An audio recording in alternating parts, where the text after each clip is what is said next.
This is Sawyer Robertson, and you're listening to the Bearcast on SicEm365.com. Welcome into the Bearcast on SicEm365.com. Today, I am joined by Levi Caraway, and we are going to preview Baylor baseball this year, coming off of what was a disappointing 2025 season, but I would say a step in the right direction if you're just looking at the record and kind of how things played out. Baylor went 35-22, 13-17 in the Big 12, and are now looking to turn that into a potential postseason berth for the first time since 2019, I believe, is how far this streak has gone. We'll see how that all goes. But Levi, first off, how are you doing today? How excited are you for this season to get started? I'm good. Yeah, I'm ready for the warm weather and the spring to start. Should be a fun year. College baseball time is just kind of the greatest part of the year, in my opinion. I know you always love it. And this was a sport that I covered for a while before 2020. So I actually caught it at the best time. My last season, like fully covering it, was 2019, which was a great, a fun season for sure. Baylor's been inside the bottom 5 in the Big 12 standings every season since 2021. It's not been good. I mean, it's been consistently bad, consistently in the bottom half of the league. And even when the new team showed up, which featured kind of bottom dwellers in the baseball standings, Baylor still found themselves in there as well. So definitely looking to fix that. But quickly, let's look at last year. So Levi, when you look at batting, pitching, fielding, just quick synopsis of those from last year and kind of where they were at, how they need to improve, what kind of Baylor was looking at from a year ago. Yeah, so last year, the preseason goal of the team was to make the NCAA tournament for the first time, like you said, since 2019. And that was supposed to be the year that it all came together for Mitch Thompson. And they had a bunch of seniors in the lineup. It was a very senior-heavy lineup. I think they had 6 or 7 guys in there every day who were upperclassmen. And surprisingly enough, that was supposed to be the strong suit of the team. And that was really just an issue as the year went on. They were supposed to have this outfield trio of Wesley Jordan, Enzo Apodaca, Ty Johnson, and then Hunter Simmons at DH, who were supposed to kind of lead the offense. And not that those guys had terrible years, but for their standards, none of them were kind of up to where they were supposed to be. There was a ton of regression from some other guys. They were horrendous in situational hitting, like runner on third base, 1 out. It was almost guaranteed it was going to be a strikeout. Just stuff like that happened game after game after game, and it all added up. And so that was really kind of the downfall of the team last year, in my opinion. They brought in first-year pitching coach Sean Snedeker from Lamar last season, and he was a miracle worker. In just one offseason, he turned that pitching staff from quite literally the bottom of the Big 12 in nearly every statistic to the top half of it. They were top 30 in nationally and an ERA, strikeout to walk ratio, some stuff like that. So was really happy to see what he was able to do with the pitching staff. And that was even with the kind of a shaky weekend rotation. So he did a fantastic job, but the hitting was really what was the issue last year. And so now you have all those seniors that departed the program, so you're kind of going back to the drawing board this year. Yeah, I remember the fielding being pretty terrible as well. Yes, and that was horrible as well. Yeah, I think they had 65 errors last year, which was second worst in the Big 12 a year ago, or third worst, somewhere in that range. But yeah, man, this was one thing that batting, in my eyes, it's these plays that you really need to hit, or these plays that you need, impactful hitting. Home runs, RBIs, doubles, triples, like Baylor just not there. Mm-hmm. They got on base okay. Like the batting average isn't terrible. It's just those impactful hitting moments. They just did not have enough of those. And now you look towards this year and they're replacing a lot. And a lot of the guys who actually kept them afloat, to score runs last year are gone. I also want to mention, last season, that this is something that you can do every year in baseball because they play so many games. But, playing Kansas and you lose the first 2 games, 8 runs to 23 runs. You play Kansas State in Waco. You lose the first 2 games, 6 runs to 22 runs. You drop a series to Houston in Waco. You drop a series to Texas Tech that was very winnable. All of these things are why Baylor didn't make the postseason last year. I mean, it's pretty simple to point to really those 4 outcomes, because if those are flipped in any way, really, if you just win those series, you're probably looking at a postseason berth, I would say, because if you get to 40 wins, you're pretty much a sure thing. Yeah, absolutely. I think the difference in them firmly being on the bubble last year was probably the Houston series in Waco and the Tech series in Lubbock. They should have swept Tech and Lubbock. They lost 2 of 3. They had some late collapses on the Friday night game. And then in Houston was so bad last year, and Baylor somehow managed to lose that series at home. And those were coming off of a big series win on the road against a ranked team in Arizona. And they were like, okay, maybe they're kind of figuring it out. They come home, they lay an egg against Tech and Houston, or against Houston and Tech, flip. And then it just kind of, the rest of the year just kind of floundered. But they really had an opportunity, specifically with those 2 weekends, to probably, because they were projected mid-season tournament team, and it just went downhill from there.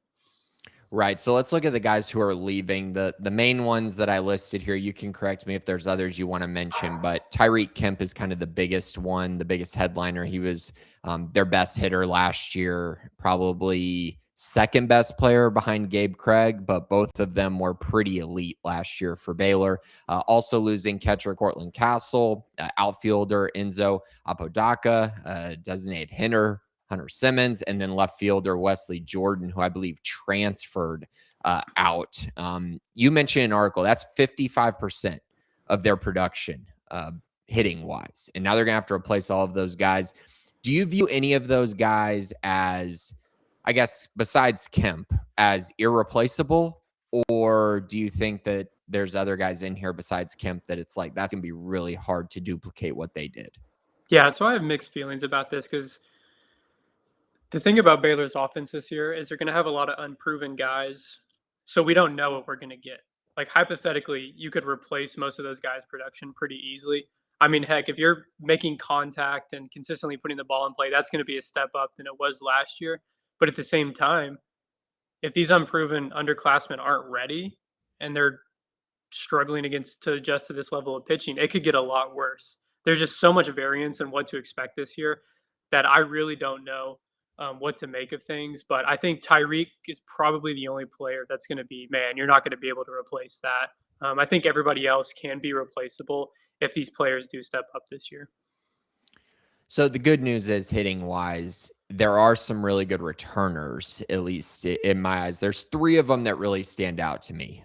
Travis Sanders, shortstop, had a great year last year. And I think he's going to be put in a better position to, upgrade his totals. He had 8 home runs, 25 RBIs, but that 974 OPS is really intriguing. I think he's going to be legitimately awesome for Baylor, and hopefully they put him in enough high leverage situations that he can really thrive and come through for them. The other one is their second baseman, Pearson Reebok, who I believe played third base last year, moving to second base.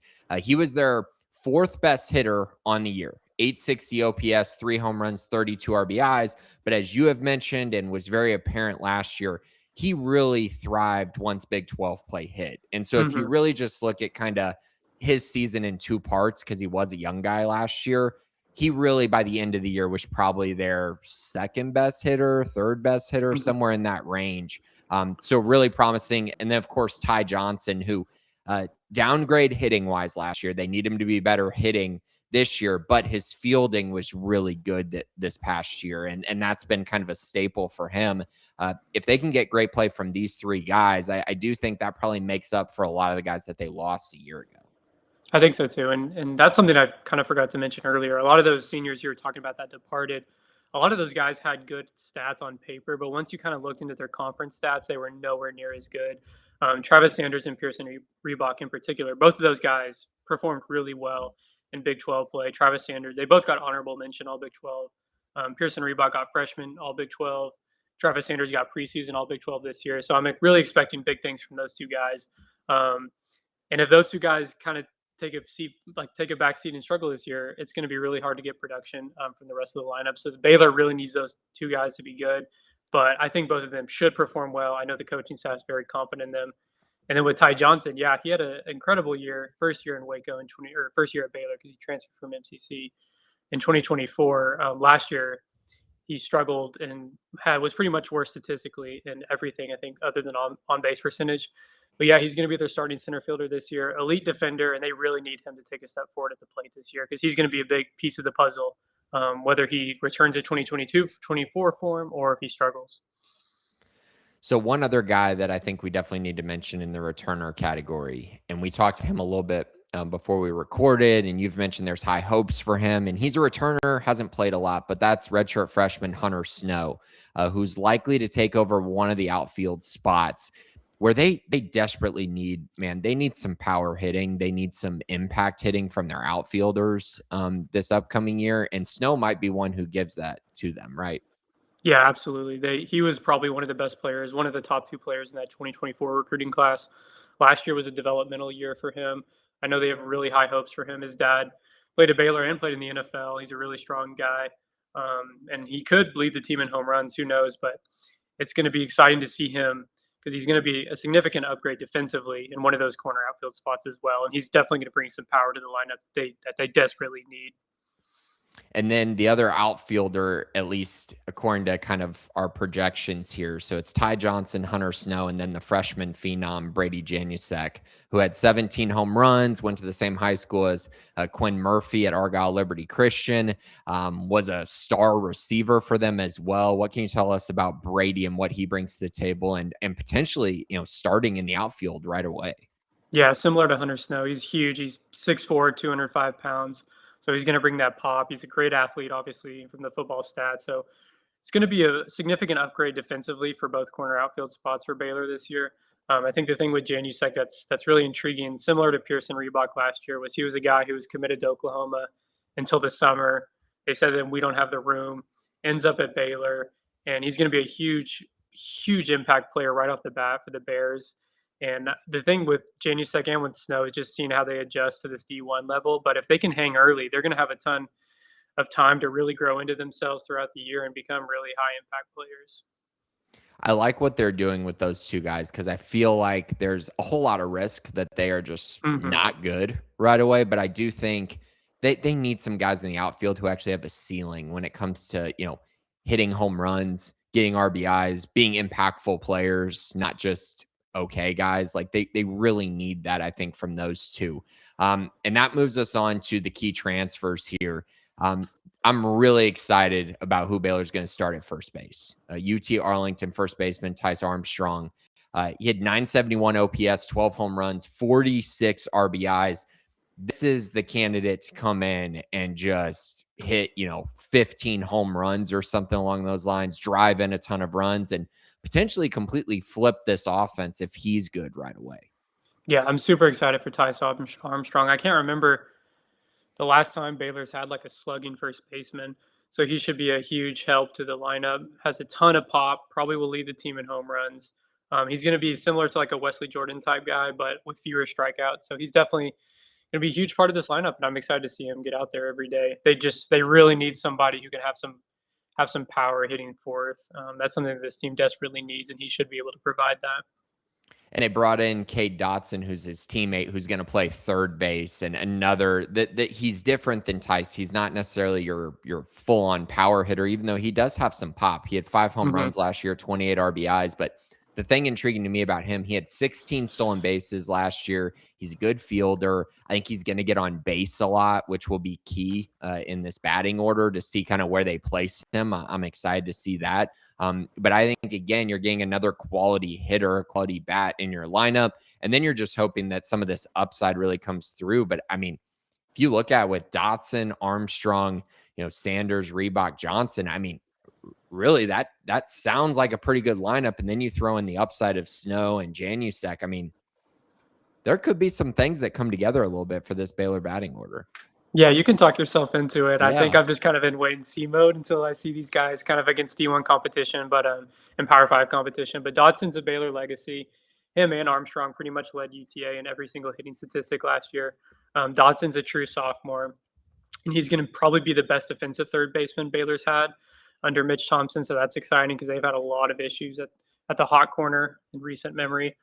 But yeah, he's going to get on base a ton. He's going to be a great player on the base paths, and he's going to provide a lot of contact and and he can hit for extra bases too. So he's going to be a great piece at the top of the lineup. And I think those two guys were huge additions in the portal and were much needed. And that leads us to the last fielding position, and that's catcher.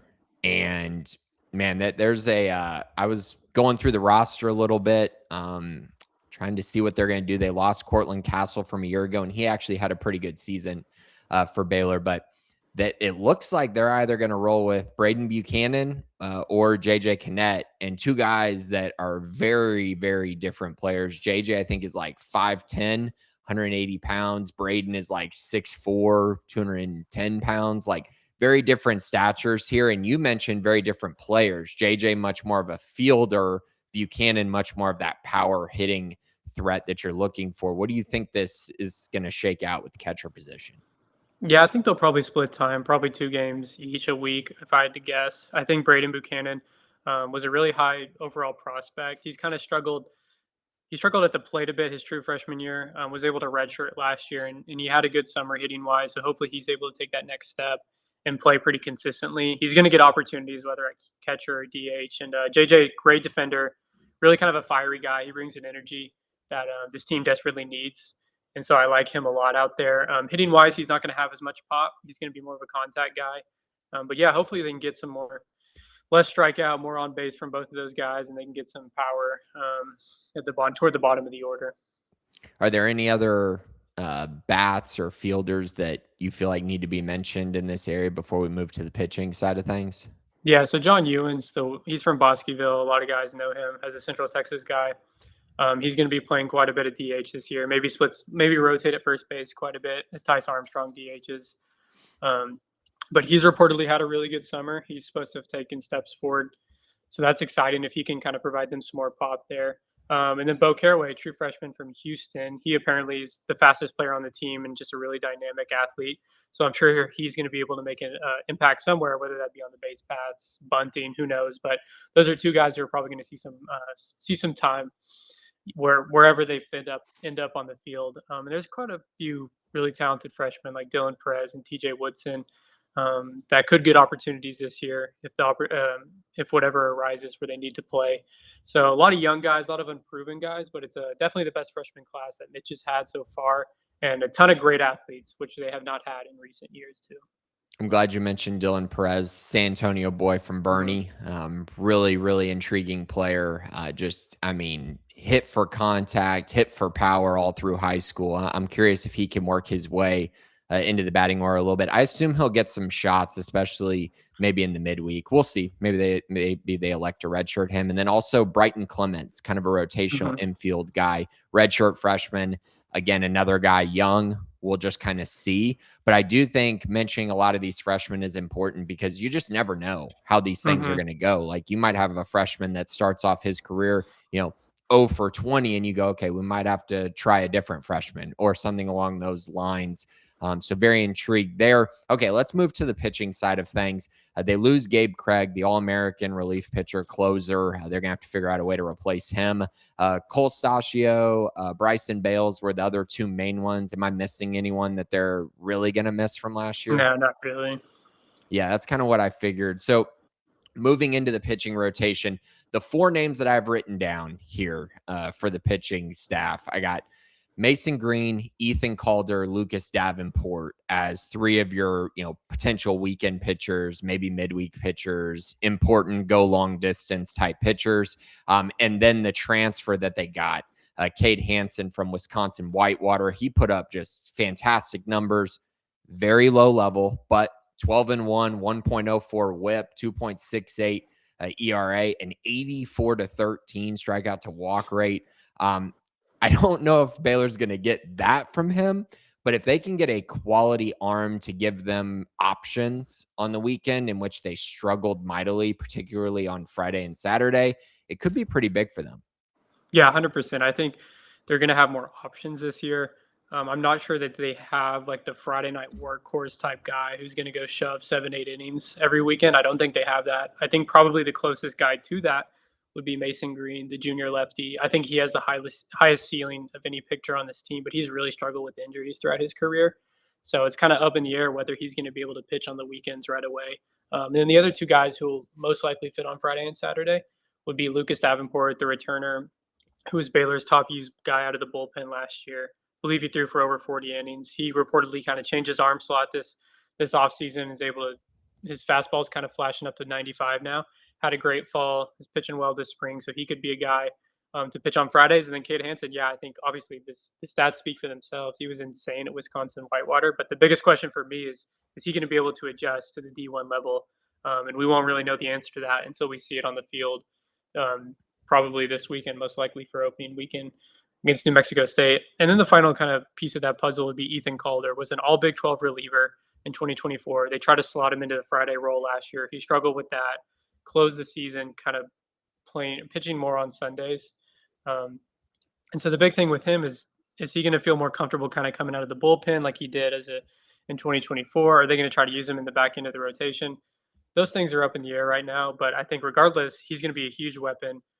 Does not walk many guys, strikes out a ton of guys. Batting average against was pretty high last year, so he's got to fix that a little bit, but he's going to be really impactful wherever he is. I was going to ask you about Calder because he definitely seemed more comfortable as a relief guy. Now, sometimes it takes guys a year or so to kind of make that transition. And obviously last year he wasn't bad. It's just a matter of, can he become a plus instead of just average? I would say last year he was pretty average. And so now you need him to become a plus pitcher for you.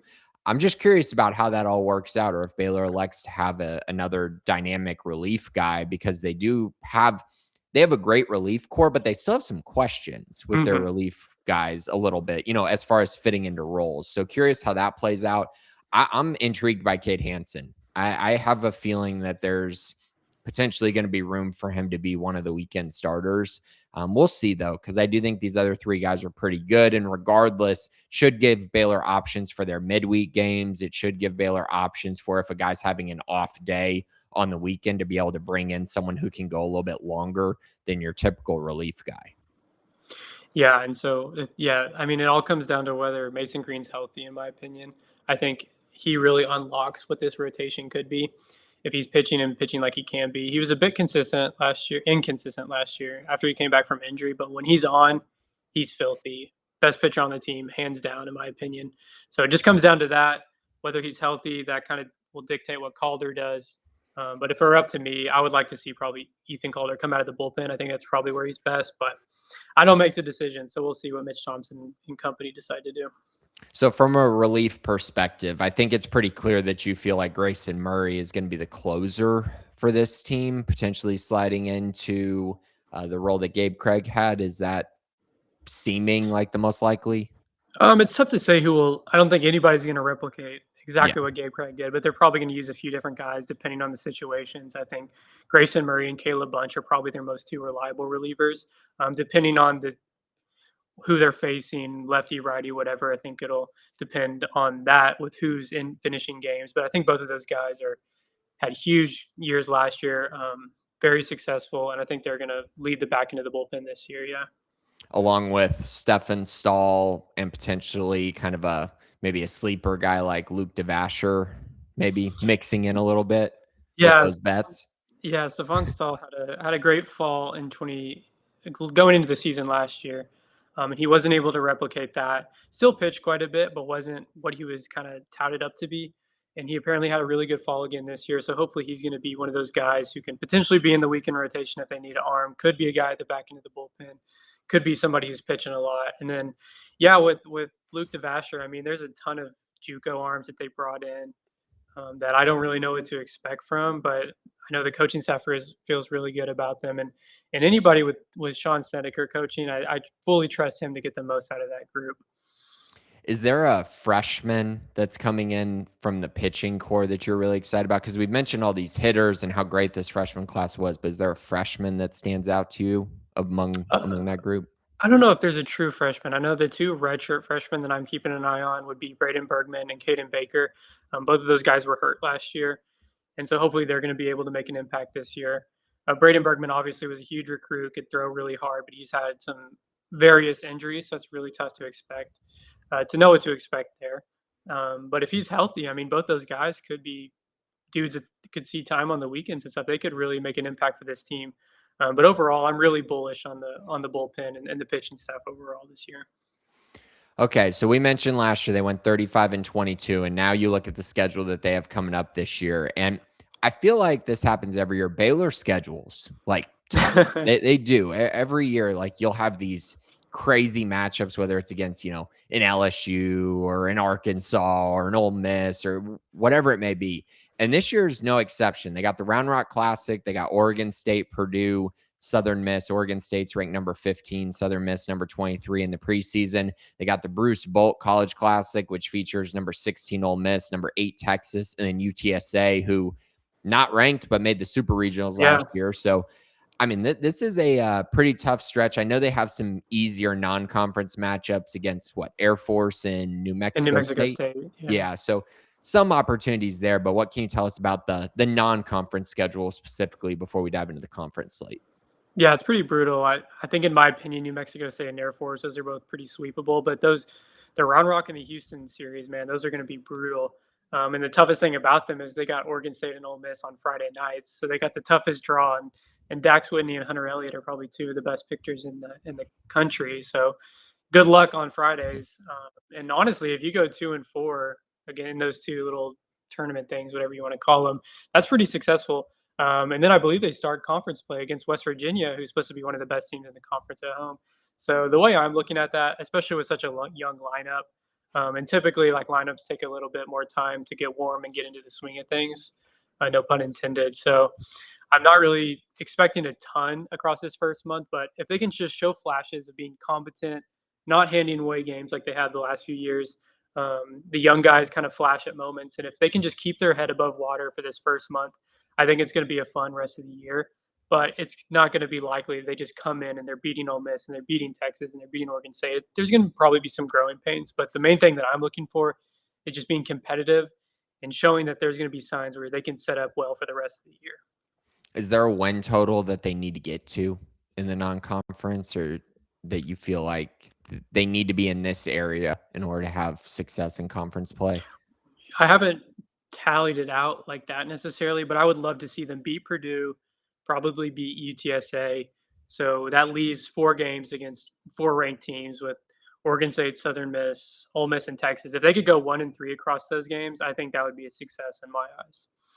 Okay, and then looking at conference play a little bit here, this is what stood out to me. I mean, you only avoid 2 every year, I believe, in Big 12 play. It's a few more now because it's expanded, but I'm not sure the exact number. Okay, but they avoid Kansas and Arizona, who are both top 4 in the league a year ago, and Kansas State. So you're avoiding.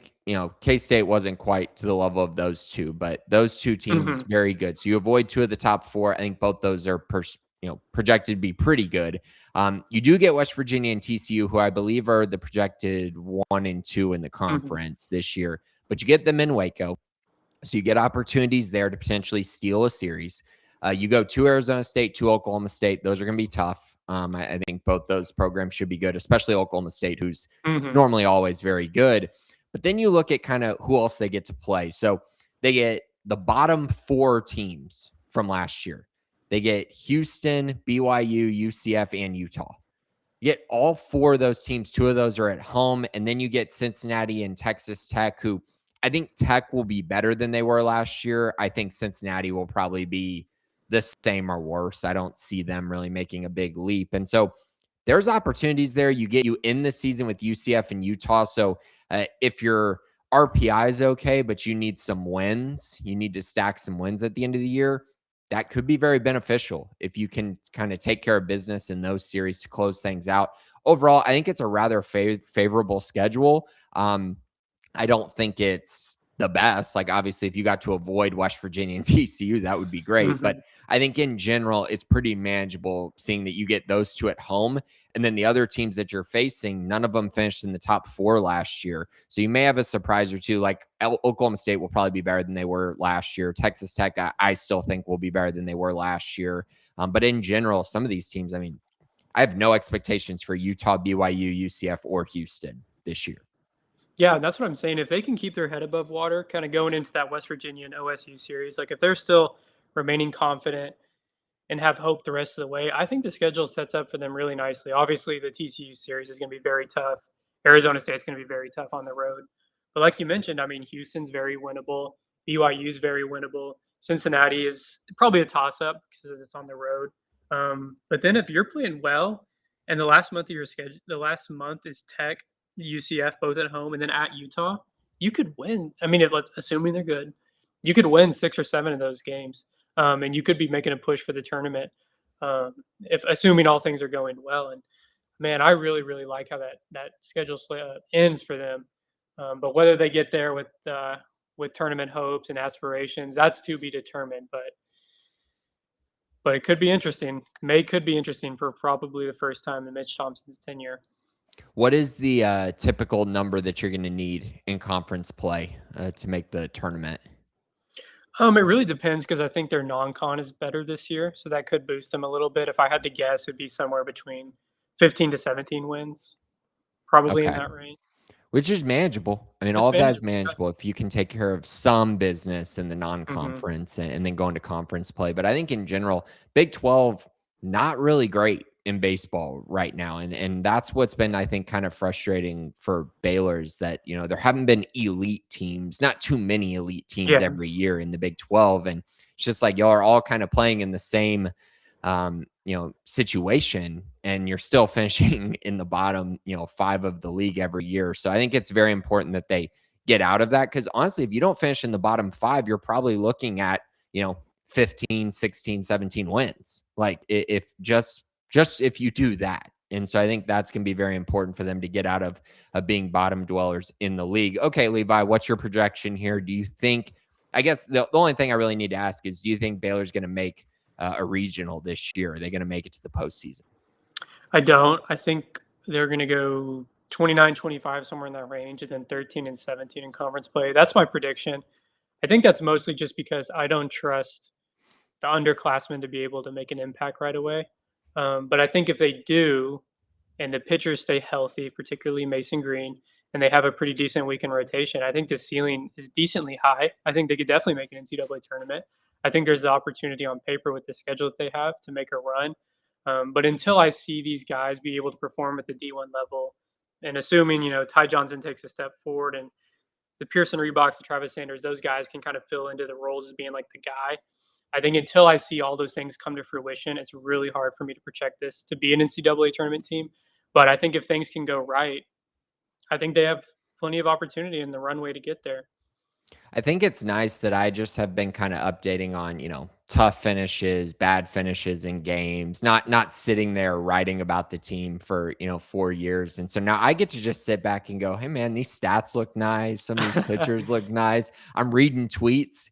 People are glazing up the program a little bit, talking Mhm, about this should be mhm. a tournament team. And I'm just sitting here, man, okay, I'm going to jump board the train. Let's go. Baylor's going to make a regional this year. And I think a big part of this is everyone's going to look at what Baylor lost last year. And I think some of those guys were a bit overrated on a bad team, and not Kemp. I'm not talking about Kemp, but I think in Mhm. general, there was some overrated pieces from last year's team. I think the depth of the batting order and the upside is far better. And so I think if you can just get a couple of guys that actually hit their ceilings here, this could be an actual pretty fun lineup. And I trust the pitching staff to be good. And so if you're already Mhm. telling me, hey, the pitching staff's going to be good, all you got to do is go from, probably bottom half in hitting to being a top half hitting team to make the postseason. I feel pretty good about it. So I think Baylor's going to make a regional this year. I also think some of this comes down to I don't really have a lot of faith in the Big 12 being great this year, which does mean Baylor's going to have to win quite a few conference games to boost their RPI. But I think in general, the schedule is pretty favorable, and I'm going to go with the Bears making a regional for the first time since 2019. Can't believe it's been that long. Yeah, and if those young guys can prove that they can be like legit starters, I think that totally changes the dynamic, and obviously that would make for a much more intriguing year. But after how much football and basketball have struggled, it would be incredible just for the vibes of the athletic program or the department, honestly, too, and the fan base, just for the baseball program to be good, to put a good product on the field, and to be contending for an NCAA tournament.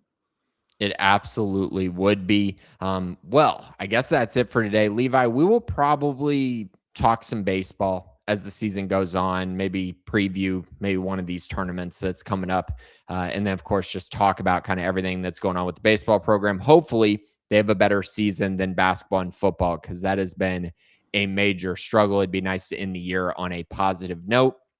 But outside of that, Levi and I will be back to talk baseball at some point. I'll be back to talk about various things, whether it's, football, basketball coming up on the Bearcast. Also, if you're a premium subscriber, be sure to check out our interviews that are coming up. I talked to Ryan Davis, talked to Draylon Miller, going to try to talk to more of the Baylor football transfers as well coming up. So stay tuned. Those will be only available on premium, so be sure to check that out. But thanks everybody for listening today. This has been the Bearcast on Sikkim365.com.